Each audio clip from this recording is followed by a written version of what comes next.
Hello, my name is Bill Mitko. Father, I give you glory and praise and honor. You say you are King of kings and Lord of lords. Guide my thoughts. Guard my lips, Father, that I speak what you want me to speak. Reveal what you want to reveal. I just thank you and praise you. I give you glory and honor in the name of your Son, Yeshua. I want to share with you a vision the Lord gave me. I was out front praying late at night, about 11:30 at night one night, looking up at the sky, and the Lord showed me a map of the United States. And on this map there were campfires, small campfires scattered throughout the United States. And he told me that these are people that are on fire for me, people that are pouring themselves out and seeking me, people that are laying everything down to pursue me. And he let me know that it was his fire upon them. And then he let me see into what they're feeling, what they were going through. Some of them were confused because the more they were pressing in, the more the crushing took place. And the question in their heart was, Lord, I'm running after you with all that I have. I'm pouring out myself with all that I am. What more can I do? And I feel that the crushing is getting worse and the pressure is growing. But he assured me it was his fire. You know, when he showed me this, I had prayed, I'm not exaggerating if I say 1,000 times, because I have.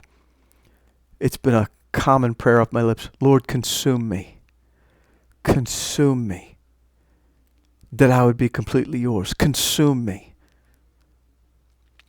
And that's what he was doing with these people. They said yes to the calling. Yes to the walk. Yes to the cost. And he was consuming them in his fire. And that was pretty much the extent of that vision. And I understood. I understood because that's where I was. I was saying yes. And I was pouring myself out. And I was praying 3 hours a day, a minimum, seeking his face, his kingdom. And he's showing me these things, but the pressure. He gave me the strength to stand. And he is the only reason I stand. But the pressure was constantly there. The breaking. So weeks went by. And I was praying again. It happened to be late at night again, and I was facing the south. And he said, "What do you see?" And I looked up and I saw fire as far as I could look to the east and to the west. It was rolling across the treetops, and it looked like if you've seen videos of the forest fires in California and stuff, people driving down the roads, and when the fire's on both sides, the embers are rolling across the streets and just smoke and that orange glow. The fire was rolling across the treetops. As far as I could see to the east and to the west, rolling. And I said, "I see fire, Lord." I said, "But I don't think that's your fire." He said, "It's not." And then I asked him why you would reveal these things to me. You know, why are you showing me that? I know that there's a storm coming upon the whole earth. I know that there's a shaking and a breaking. I said, "Why would you... what was that?" Because that's all he showed me. And just told me that it wasn't his. And I know that there's a fire that's fixing to roll across this earth. The fires of the enemy. So I just took it for what it was and I prayed over it.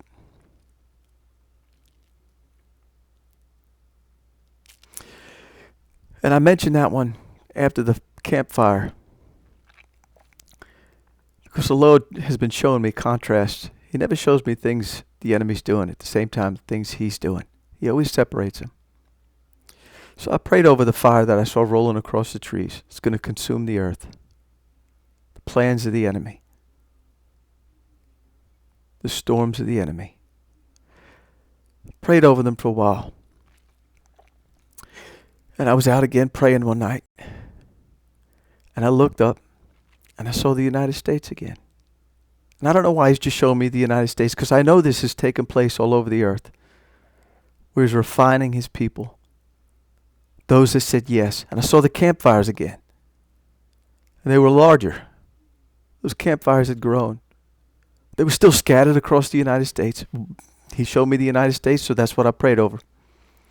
If he showed me Europe, I'd have prayed over Europe. I saw those campfires, and I knew that those were the people that he was burning, that he was consuming in his fire. And he immediately brought a story to remembrance. It was as if, it was funny. It's as if he asked me, do you remember? And then I had the recollection of what it was that he was bringing to remembrance. There are specialized firefighters that would actually parachute into mountain ranges and places you couldn't access by road, or places for a helicopter to land. So they would parachute in. And this crew of 4 elite firefighters were dropped into a mountain where there was a fire down in the valley area. The winds were blowing contrary, so they were going to have controlled burns, do fire burns, and make a fire break so that if it did come up that mountain, it wouldn't run down into the next valley. Well, while those 4 were doing their work, that team was working, the wind shifted abruptly, and the fire raged up that mountain quicker than they could move. And there were 2 that survived. And so this comes out of the testimony of the 2 of the men that did survive.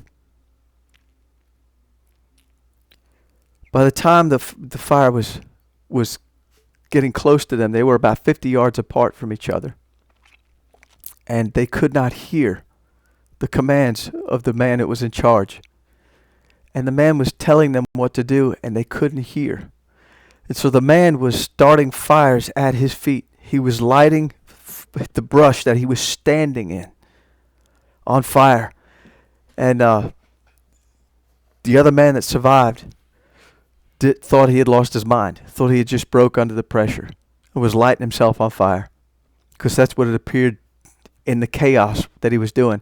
Well, the man that survived, along with this man who was lighting the fires at his feet, the other 2 ran off to try to escape the flames, and they perished.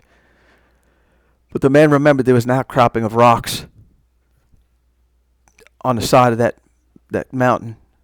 And so he ran towards that outcropping of rocks, knowing that there wasn't a lot around there to burn. And he broke his leg and a collarbone and had some other injuries, but he was able to be rescued because he had some burns along with that, but he did survive.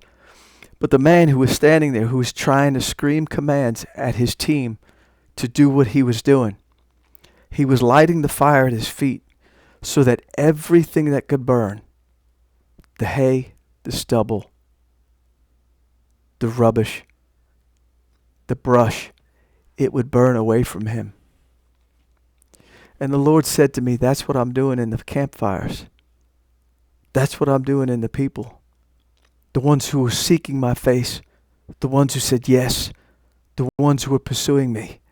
Even though it's hard, even though it feels like it's going to crush you, even though you don't understand. He says, I'm the one burning the hay, the chaff, the stubble out of them in this time. So as the fire from the enemy rolls across this earth, it will not consume them, because there'll be nothing in them that can burn. He showed me those 3 things over a 3-week period. He didn't show them to me back to back. And I think he does that because he wants me to remember it, because I'll pursue him in it. He'll show me a part and then add to it again. But if you've been in a place, you said, God, I want to follow you no matter what. I don't care what the cost is. Nothing is worth not knowing you. And you felt the burning. Let the fire of the Lord burn those things out of you. The strongholds that have been in your mind. The wounds that the enemy has exploited in your life, there's healing in the fire of God for the wounds. Those wounds become a testimony, and they become a warning to the enemy. They didn't destroy you. They're proof that the Lord's love didn't fail, and that you overcame by the blood of the Lamb, the word of your testimony, and your trust and your walk with Him.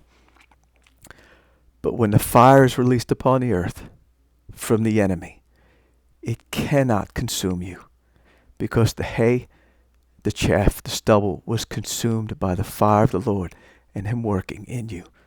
Submit to His hand. Submit to His purposes, even when you don't understand. The pressure seems to increase. Run to Him all the more. You stumble, you fall down, get up, brush yourself off, say, Lord, I screwed up, forgive me, and then get back into seeking His face. He is faithful. Be encouraged.